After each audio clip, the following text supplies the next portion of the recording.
حالات كتير بتجيلنا العياده بتشتكي بتقول انا عندي دوالي في الخصيتين، ونتعامل معاها ازاي؟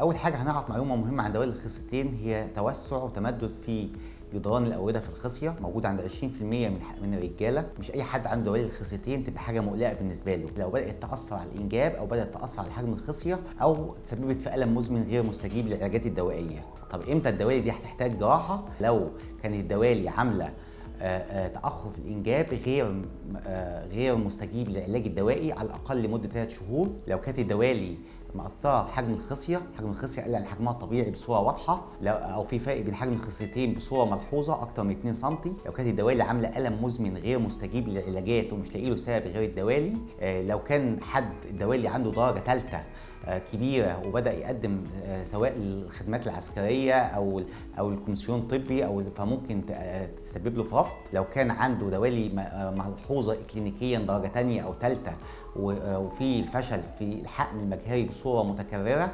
وطول ما انا ما عنديش حاجه من الحاجات دي، وطول ما الدوالي صغيره درجه اولى، فما اتخذش الاجراء الجراحي الا في حال وجود سبب من الاسباب اللي ذكرناها.